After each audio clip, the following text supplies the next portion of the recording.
বন্ধুরা, আজকে রান্না হবে কাটোয়ার ডাঁটা পোস্ত। জানি এটা তোমরা অনেকেই জানো, আমরা যেভাবে রান্না করি সেভাবে দেখাবো।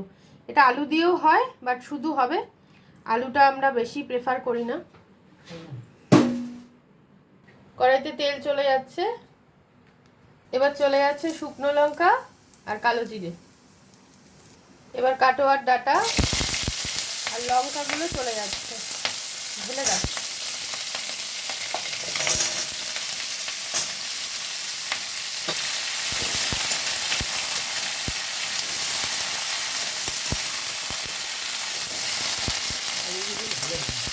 এবার চলে যাচ্ছে নুন স্বাদ মতো। এবার চলে যাচ্ছে হলুদ,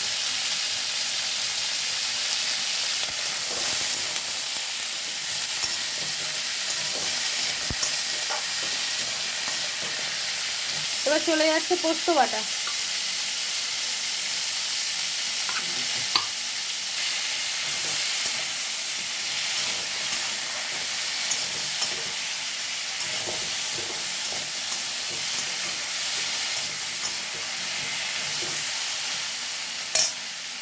এবার চলে যাচ্ছে চিনি পরিমাণ মতো।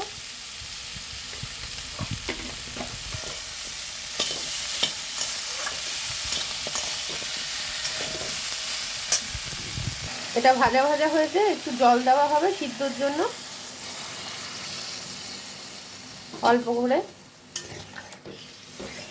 এবার এটা ঢেকে দেওয়া হবে, সেদ্ধ হলে মাখা মাখা হলে নামিয়ে নেব। আসছি, এটা থাক। এই যে বন্ধুরা, ডাঁটাটা এইভাবে শুকিয়ে গেছে, সেদ্ধও হয়ে গেছে। এই তো এবার নামিয়ে নেওয়া হবে।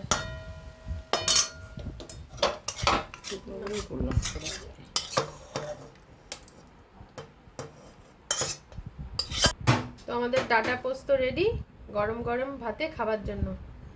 তো আজকের মতো টাটা।